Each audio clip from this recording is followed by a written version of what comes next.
बिस्मिल्लाहिर्रहमानिर्रहीम। जी स्टूडेंट्स, कैसे हैं आप लोग।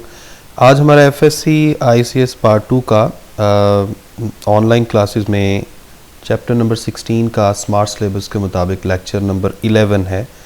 और आज के लेक्चर में हमारे पास एक छोटा सा शॉर्ट क्वेश्चन है और इसका नाम है इलेक्ट्रोमैग्नेटिक वेव्स। ये वाला जो टॉपिक है ये सिर्फ एक छोटा सा आइडिया है। हमने सिर्फ वही बेसिक कॉन्सेप्ट जो है उसको याद रखना है। अगर आपको बेसिक कॉन्सेप्ट जो है वो याद रह जाता है तो इस क्वेश्चन में इसके अलावा कुछ भी नहीं पूछा जाएगा। इसमें मैं आपको रेफरेंस दूंगा दो चैप्टर्स का जो आप इससे पहले पढ़ चुके हैं। एक आपने पढ़ा था चैप्टर नंबर 14 और दूसरा था चैप्टर नंबर 15। चैप्टर नंबर 14 में हमने पढ़ा था इलेक्ट्रोमैग्नेटिज्म और चैप्टर नंबर 15 में हमने पढ़ा था इलेक्ट्रोमैग्नेटिक इंडक्शन।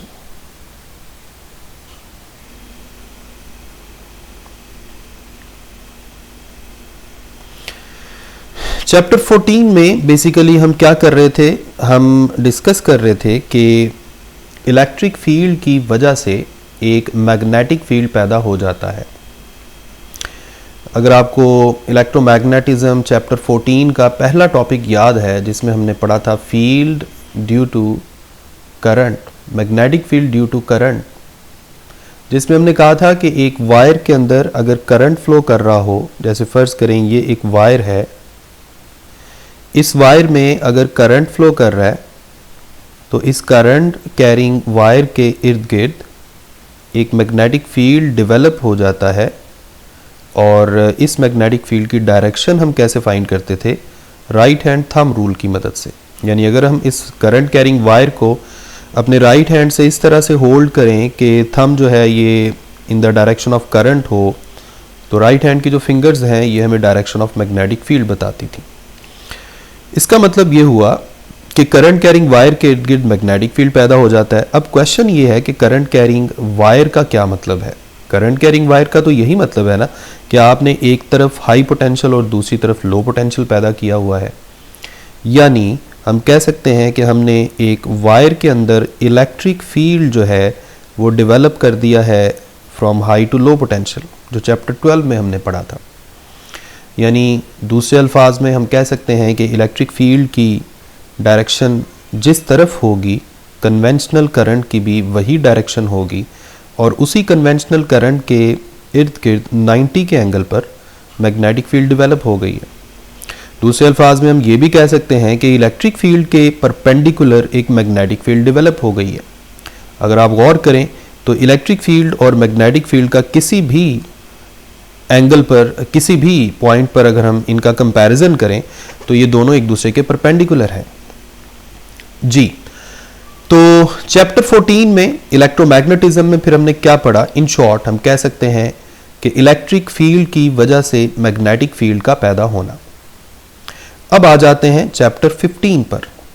चैप्टर 15 में हमने क्या पढ़ा, हमने सबसे पहला ही इसका टॉपिक पढ़ा था कि अगर हम फ्लक्स को किसी कॉइल के अंदर से चेंज करें तो एक इंड्यूस्ड ईएमएफ पैदा हो जाता है।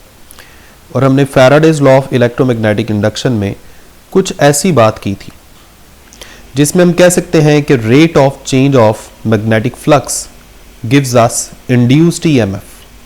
यानी अगर हम किसी कॉइल के अंदर से मैग्नेटिक फ्लक्स को चेंज करेंगे तो चेंजिंग मैग्नेटिक फ्लक्स की वजह से हमें उस कॉइल के दो पॉइंट्स के दरमियान एक पोटेंशियल डिफरेंस मिल जाता है जिसे हम इंड्यूस्ड ईएमएफ भी कहते हैं। अब अगर मैं आपसे फ्लक्स के बारे में पूछूं, मैग्नेटिक फ्लक्स क्या चीज़ है जी। मैग्नेटिक फ्लक्स का फॉर्मूला था B.A, ये हमने चैप्टर 14 में ही पढ़ा था। अब फर्ज कर लें कि मैंने मैग्नेटिक फील्ड में तब्दीली की, मैग्नेटिक फील्ड में तब्दीली की वजह से मैग्नेटिक फ्लक्स में तब्दीली आई, मैग्नेटिक फ्लक्स में तब्दीली आई तो इंड्यूस्ड ईएमएफ पैदा हुआ। और अभी थोड़ी देर पहले मैं आपको बता के आया हूं कि इंड्यूस्ड ईएमएफ के पैदा होने का मतलब ये है कि किसी एक पॉइंट पे हाई पोटेंशियल और किसी दूसरे पॉइंट पर लो पोटेंशियल डेवलप हो गया। अब ये हाई और लो पोटेंशियल अगर देखा जाए तो ये तो असल में एक इलेक्ट्रिक फील्ड पैदा कर रहा है। ठीक हो गया। अब मैं अपनी डिस्कशन को थोड़ा सा समराइज करता हूं। अगर मैं आपको पिछले चैप्टर 14 का जिक्र करूं तो मैं कह सकता हूं कि इलेक्ट्रिक फील्ड की वजह से मैग्नेटिक फील्ड पैदा हो रहा है, और अगर मैं चैप्टर 15 का जिक्र करूं तो मैं ये कह सकता हूं मैग्नेटिक फील्ड की वजह से इलेक्ट्रिक फील्ड पैदा हो रहा है। अब हम अपनी बात को दोबारा से रिपीट करते हैं और इस बात को थोड़ा सा मजीद इलेबोरेट करते हैं। अगर मैं आपसे ये कहूं कि जो इलेक्ट्रिक फील्ड था फ्रॉम द फर्स्ट इंस्टेंट, ये वाला, इस इलेक्ट्रिक फील्ड को ही हम चेंज करना शुरू कर दें, ठीक है, यानी अगर मैं इलेक्ट्रिक फील्ड को ही चेंज करना शुरू कर दूं तो उसकी वजह से जो मैग्नेटिक फील्ड पैदा हो रहा है वो भी ऑटोमेटिकली चेंज होना शुरू हो जाएगा। जब मैग्नेटिक फील्ड चेंज होगा तो फिर इसकी वजह से मैग्नेटिक फ्लक्स चेंज होगा, और मैग्नेटिक फ्लक्स चेंज होगा तो इंड्यूस्ड ईएमएफ आएगा, और इंड्यूस्ड ईएमएफ आने का दोबारा से क्या मतलब है कि इलेक्ट्रिक फील्ड का पैदा हो जाना। इन शॉर्ट, मैं एक छोटा सा सेंटेंस लिखता हूं और मैं उम्मीद करता हूं कि आपको इस सेंटेंस की बहुत अच्छी सी समझ आ जाएगी। जैसे अ चेंजिंग इलेक्ट्रिक फील्ड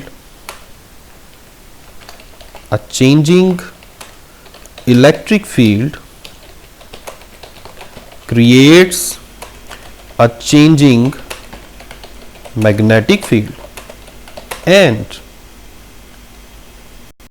इधर आप जूम करके मैं आपको दिखा देता हूं ताकि आप क्लियरली देख सकें। A changing electric field creates a changing magnetic field, and a changing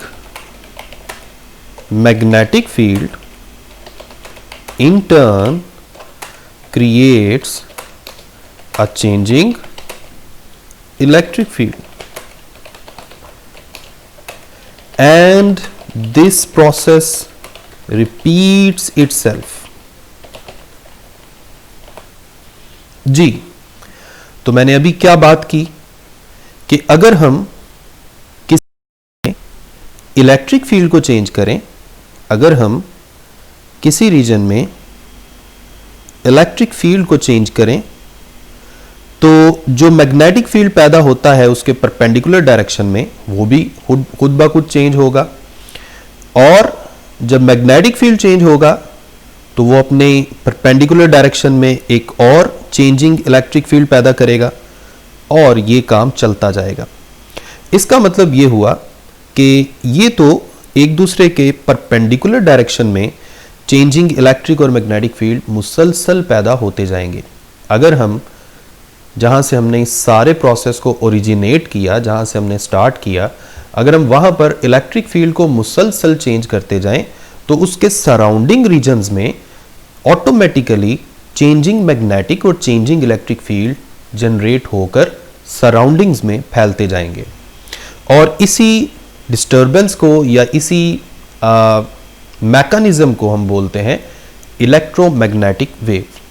ठीक है, इलेक्ट्रोमैग्नेटिक वेव्स जो हैं ये असल में ऐसी वेव्स हैं जिनको प्रोपेगेशन के लिए किसी भी मीडियम की ज़रूरत नहीं पड़ती। ये सिर्फ इलेक्ट्रिक और मैग्नेटिक फील्ड की वेरिएशंस हैं जो एक दूसरे के परपेंडिकुलरली चलती हैं, और ये away from the source of disturbance यानी अवे फ्रॉम द ओरिजिन ये मूव करती हैं और सराउंडिंग्स में ये फैलती जाती हैं। आपके थ्रू ये जो ट्रांसमिशन आ रही है, जो आप YouTube के थ्रू देख रहे हैं, ऑनलाइन ट्रांसमिशन, आप 3G या 4G जो भी इस तरह का मीडियम यूज़ कर रहे हैं, ये भी इलेक्ट्रोमैग्नेटिक वेव्स के थ्रू ही आप तक पहुंच रहा है। ठीक है, यानी ये जो वायरलेसली सिग्नल्स की ट्रांसमिशन है, ये सारी की सारी इलेक्ट्रोमैग्नेटिक वेव्स के थ्रू ही है, और इसके लिए मीडियम की ज़रूरत नहीं है। मीडियम होगा या नहीं होगा, इलेक्ट्रोमैग्नेटिक वेव्स जो हैं वो सिग्नल्स को ट्रांसमिट करेंगी, और जो इंफॉर्मेशन हम उनके थ्रू देना चाहते हैं वो इसको ट्रांसमिट करेंगे। तो अभी तक सिर्फ इतनी बात है कि इलेक्ट्रोमैग्नेटिक वेव्स होती क्या हैं, मैंने आपको ये बताया है। अब मैं आपको ये बताने लगा हूं कि इलेक्ट्रोमैग्नेटिक वेव्स के लिए, इलेक्ट्रोमैग्नेटिक वेव्स के केस में हम ये समझ लीजिए कि क्या मैकेनिज्म है जिसके थ्रू इलेक्ट्रोमैग्नेटिक वेव्स जो हैं ये स्पेस में प्रोपिगेट करती हैं। तो फर्ज कर लें जी, फर्ज कर लें जी, ये है, एक सेकंड, ओके जी, फर्ज करें कि ये है जी हमारे पास एक्स एक्सिस। इसी तरह से एक मैं वाई एक्सिस कंसिडर कर लेता हूँ। ये है फर्ज करें वाई एक्सिस, और इसी तरह से मैं एक जी एक्सिस कंसिडर कर लेता हूँ। फर्ज करें कि ये जी एक्सिस है। अब हम जानते हैं कि एक्स, वाई और जी एक्सिस का आपस में जो एंगल होता है वो कितना होता है, 90 डिग्री। ठीक हो गया। तो इन तीनों का आपस में एंगल है 90 डिग्री। फर्ज कर लें कि जब मैं इलेक्ट्रिक फील्ड की बात कर रहा हूं तो उस वक्त इलेक्ट्रिक फील्ड की मैक्सिमम वैल्यू है, और फर्ज करें कि इलेक्ट्रिक फील्ड की डायरेक्शन है अलोंग वाई एक्सिस। अब इस इलेक्ट्रिक फील्ड की वजह से जो मैग्नेटिक फील्ड है वो भी जाहिर बात है किसी ना किसी डायरेक्शन में होगा, लेकिन वो मैग्नेटिक फील्ड इलेक्ट्रिक फील्ड के साथ कितने एंगल पर होना चाहिए, 90 डिग्री एंगल पर। तो फर्ज करें वो जी एक्सिस के अलोंग है। अब जैसे जैसे आप इलेक्ट्रिक फील्ड को चेंज करते जाएंगे, फ़र्ज़ करें इलेक्ट्रिक फील्ड को हम चेंज कर रहे हैं और इलेक्ट्रिक फील्ड कम होता होता ज़ीरो हो गया, और फिर दूसरी साइड से बढ़ता बढ़ता मैक्सिमम हो गया, फिर कम होते होते ज़ीरो हो गया। इस इलेक्ट्रिक फील्ड की वेरिएशन की वजह से जो मैग्नेटिक फील्ड है उसमें भी ऑटोमेटिकली वेरिएशंस आएंगी, जो अभी अभी मैं थ्योरेटिकली आपको समझा के आया हूँ। तो मैग्नेटिक फील्ड भी ऑटोमेटिकली कम होते होते ज़ीरो हो गई, और फिर बढ़ते बढ़ते मैक्सिमम हुई, और दोबारा से कम होते होते ज़ीरो हो गई। आप इसमें ये बात क्लियर कर लें अपने माइंड में कि ये जो मैं वेक्टर बना रहा हूँ जो लाइट ब्लू कलर के हैं, ये इलेक्ट्रिक फील्ड को शो कर रहे हैं। इलेक्ट्रिक फील्ड वेक्टर्स जो हैं इस रीजन में वर्टिकली अपवर्ड हैं और इस रीजन में वर्टिकली डाउनवर्ड हैं। इसी तरह मैग्नेटिक फील्ड वेक्टर इस रीजन में आउटवर्ड है, यानी आपकी तरफ है, और इस रीजन में इनवर्ड है। इसी तरह ये वेक्टर एक दूसरे को एनहांस करते जाएंगे, एक दूसरे की, आप समझ लें कि एक दूसरे की प्रोडक्शन का बायस बनेंगे, एक दूसरे की पैदाइश का बायस बनेंगे, और क्या होगा, ये सारी जो फ्लक्चुएशंस हैं ये स्पेस में प्रोपेगेट करती जाएंगी। अगर मैं आपसे ये कहूं कि ये वेव किस डायरेक्शन में जा रही है, तो वेव जा रही है जनाब इस डायरेक्शन में। This is the direction of propagation of wave, direction of wave, यानी वेव इस डायरेक्शन में जा रही है। और हमने जो डिस्टरबेंस क्रिएट की वो किस रीजन से हमने डिस्टरबेंस को क्रिएट किया, इस रीजन से, यानी this is actually origin of this electromagnetic wave. अब मैं इस वेव को थोड़ा सा मजीद कंप्लीट कर देता हूं। अब देखें इलेक्ट्रिक फील्ड वेक्टर दोबारा से अपवर्ड हुए, बढ़ते बढ़ते मैक्सिमम, उसके बाद दोबारा से कम होते होते ज़ीरो। इसी तरह मैग्नेटिक फील्ड वेक्टर पहले इनवर्ड थे, अब दोबारा से आउटवर्ड हुए, बढ़ते बढ़ते मैक्सिमम, और दोबारा से कम होते होते ज़ीरो, और ये काम चलता जाएगा। अगर आप इमेजिन करें तो इलेक्ट्रिक फील्ड वेक्टर जो हैं ये इस तरह से वाइब्रेट कर रहे हैं, आप समझ लें वर्टिकल प्लेन में वाइब्रेट कर रहे हैं वर्टिकली, और जो मैग्नेटिक फील्ड वेक्टर्स हैं वो कुछ इस तरह से वाइब्रेट कर रहे हैं।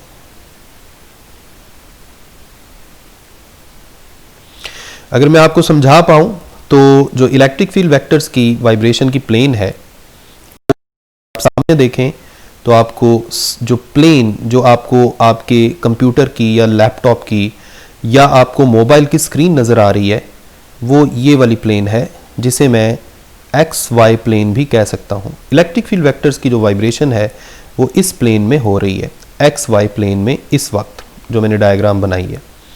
इसी तरह मैग्नेटिक फील्ड वेक्टर्स की जो वाइब्रेशन है वो जी एक्स प्लेन में हो रही है, जो मैं अभी अभी थोड़ा सा हाईलाइट करने की कोशिश करता हूँ अगर आपको उसकी समझ आ जाए।